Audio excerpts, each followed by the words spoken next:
Something that I've really been wanting from the WWE for years and years is a women's mid-card championships for both brands, or even one. They've desperately needed it, and both brands of Raw and SmackDown are completely stacked and have many talented women that can deserve a mid-card title, of a Intercontinental Championship for the women and United States Championship for the women being potentially rumored. I have very interesting thoughts of why we need this, even if the women's division is kind of in a mess. Future plans this could lead for people who I think are right choices to be the first ever women's mid-card champion, or even future. Let's pump the brakes for a second though. Before we get into it, remember to hit that like and subscribe button, because we got more wrestling content on the way, because I know you will enjoy what I got in the future. But back to the video. The main reason why we need them, and kind of the drawbacks and cons we need to also fix at the same time, is the women's tag titles and also the women's storyline. Because the women's storylines in WWE, you don't really have nothing that is hooking you into a story. They kind of got you hooked on this Bayley, Tiffany, Nia story on SmackDown. They kind of got you hooked on this Rhea, Liv, Dom story.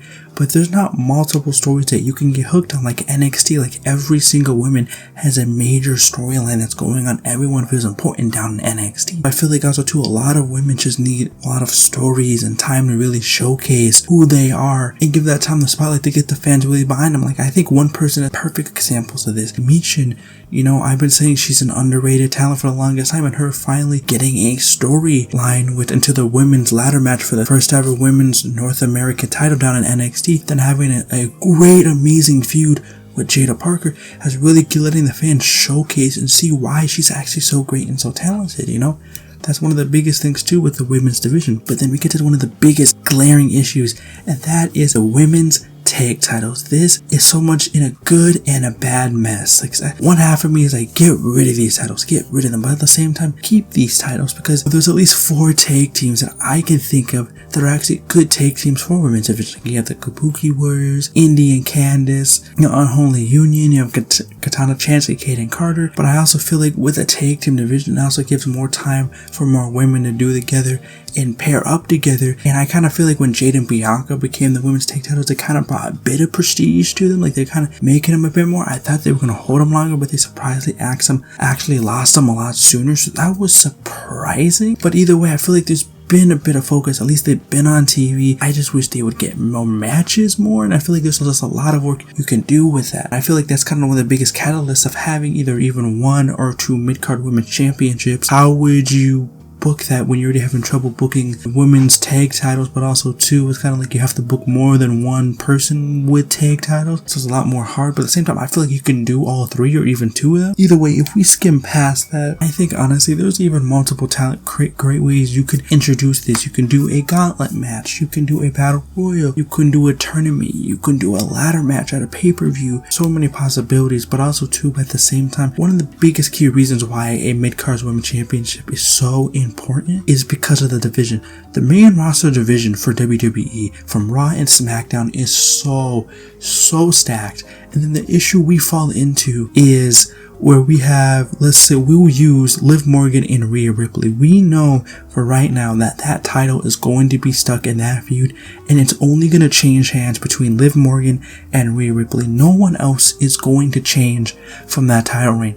So the issue you have is you have all these other women that are just going to have to be waiting, where they might never ever become champion, or they're just used there for a storyline for a feud until we wait until one of the bigger pay-per-views with Triple H's long booking. What you've seen with past previous title reigns of, like, you know, with like Rhea Ripley's long reign she just had of like 300 and something days, you just had each person just for a certain feud. You know, you had the Zelina feud, you had the Zoe feud, all these feuds that were just there for story elements, but they have nothing really else that the women can fight for afterwards. And that is the main issue that we fall into. What can these women do? Because they need something to fight for. Yeah, you can have great stories and great feuds, but the issue you fall into is, what are they fighting for? Okay, you finish this feud, what's next? What are you trying to fight for? Or this feud could use a title to elevate the feud even more, or have something to fight for in between this feud and create multiple stories at the same time, but also helping to elevate women at the same time. The fans interested in the women, so fans can get more time on TV, get more time in matches,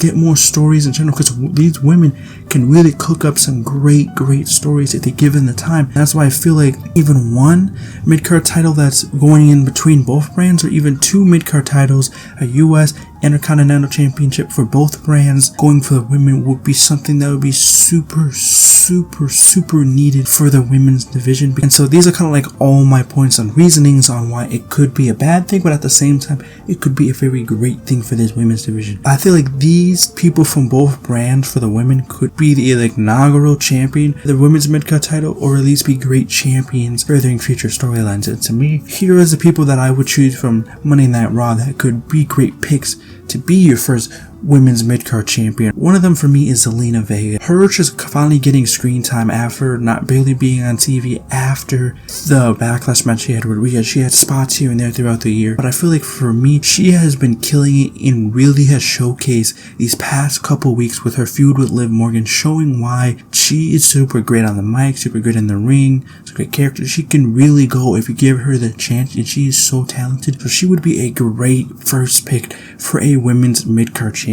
She would kill it, and she would be perfect for that role. Another person I would say, anybody from Shayna, Zoe, or Sonya, because all three of those women has been really intriguing and really have moved me with this new faction and I'm super interested. And I feel like if we're having this dominant groups, they need championships, and that's the issue you have. Like I said earlier in the video, having champions in these mid-card, in these top feuds, they're not going to be feuding for that champion anytime soon. So having a mid-card championship to fight for would be great for any of these women in that faction to really elevate themselves, but also have something to fight for with other women, really building up stories between any of those women. Another one for me that could be a great pick is Lyra Valkyria. She is kind of a main eventer, but also floating in between the main card and the main roster. They're giving her a big push. She's going to be nowhere near that women's title scene with the stuff between Liv and Rhea, but her being a mid-card champion, that could be great for her and keep giving her momentum and something to fight for. And she has shown that she can be a great champion down in NXT, like she was in NXT, and kind of great stories and great feuds. The fans love her. Everybody's been giving her a great person. She could be a great first champion or a mid-card champion. Even though she's already one part of the tag champions, I feel like her being a singles champion is something hopefully in the future if they had a mid-card title, and that would be Alba Fire. Alba Fire is someone who's so talented, and if you've seen her NXT UK time, she was absolutely fantastic. She is one of the best female wrestlers in the ring, and just giving her that time, that spotlight can really showcase why she's just so great, why she's just so talented. And even though she's a tag champion right now, if she ever was a singles mid-card champion, she would kill it. And another one too, this is a whole faction, either one of them could be the women's mid-card champion, and that is Damage Control of Asuka, Kairi, Dakota, and Io. Every single one of them could easily be a women's mid-card champion, because Asuka could hold it down. Her being a veteran would be a great pick for someone to be a women's mid-card champion. She could really hold it down and put the prestige and the sentiment of what this championship is about. Dakota Kai, she has the backing of the fans. Fans love her. She's super talented. She's a great seller, great on promos, great character. She has it all to also be a great women's mid-card champion and really push something forward and deserving of a title reign. Same thing with someone like Kairi. She's been kind of slowly showing it, even though she hasn't been able to show up much. Her being a mid-card champion could be that chance to really show her what she's about. Or even with this whole Damage Control supposedly breaking up, this could be a thing if Dakota or Kairi won the mid-card champion that could really boost their story. Or even Io Sky, because we've seen it with the booking of the Queen of the Ring tournament. We've really seen with the booking with Io Sky, which she should have had with her WWE Women's Championship ring. She should have had that type of timing, the type of Io that we wanted, that aggressive, all about the action, going crazy in the ring, really being that dominant champion of Io Sky. But we didn't get that with her title ring. They kind of scrubbed that away when she was that. But ever since the Queen of the Ring tournament, she's really showcased and really brought that back. Especially, you saw the stuff she was doing when she had the match at Marigold, bro. She is crazy freaking talented, and she could be a perfect champion if you just let her go and do her work. Let her just go all out and show what she can do. She could be a great women's champion. My first two people I would pick over on the SmackDown side is honestly Candice LeRae and Indi Hartwell. Even though, yeah, they're probably going to be stuck in the tag division for a while, I feel like either one of them could really be great. Indi Hartwell could use that shine to really showcase what she's great on the main roster. She was doing good in NXT, but never really got to showcase her time with a title reign, so her being a mid-card champion could really give that showcase to the fans to show how great she is and deserving of time to be a champion. Or even someone like Candice LeRae, who is type of like a Natalia type veteran, who has been who killed it in the indies, who is just someone who was a great, fantastic in-ring worker and is one of the most underrated people, and really give her the time to showcase who she is. She could be a great dominant mid-card champion, because even if you look at her and be like, oh, I don't think she could be that.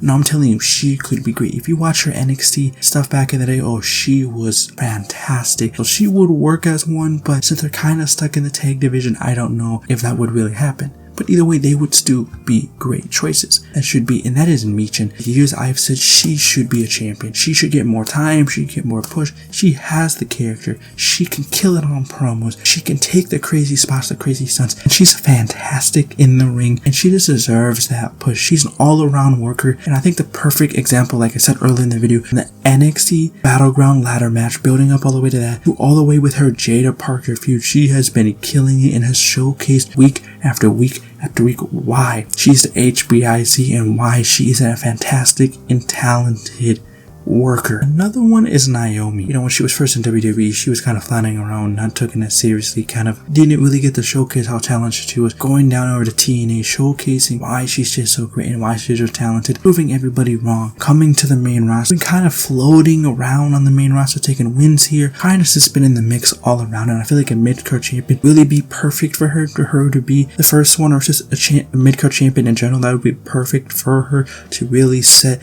the starting of a women's mid-card champion. She would fit perfect for it. And then my last would be the perfect champion, and that would be Chelsea Green. Chelsea Green, month after month after month, continues to showcase why she is a fantastic talent. She's funny. She has a great character, can kill it on promos, but also too, if you really let her go in the ring, she can go in the ring, and just overall is just a fantastic talent. And she just has shown back and forth why she's just so great, especially her. If she was a champion too, she could play it up with her Karen, making management annoyed of her and cannot wait until she loses the title. You can imagine all the backstage segments, all the promos. Remember, I'm Champ Chelsea, listening to your Champ Chelsea, just all the things she could do with like Nick Aldis or Women Superstars, and the fantastic. It would just be perfect if she was a women's champion. But these are all my thoughts of potential women's mid-card champions, and just potentially of us getting women's mid-card champions, and why I believe that we do really need them, be a part of helping this women's division. But either way, let me know down in the comments. Do you agree that we should have women's mid-card champions, or do you think we shouldn't have them at all? If this does really come to fruition, do we really get women's mid-card champions someday? And find out. So now y'all can go. Shoo, bye bye.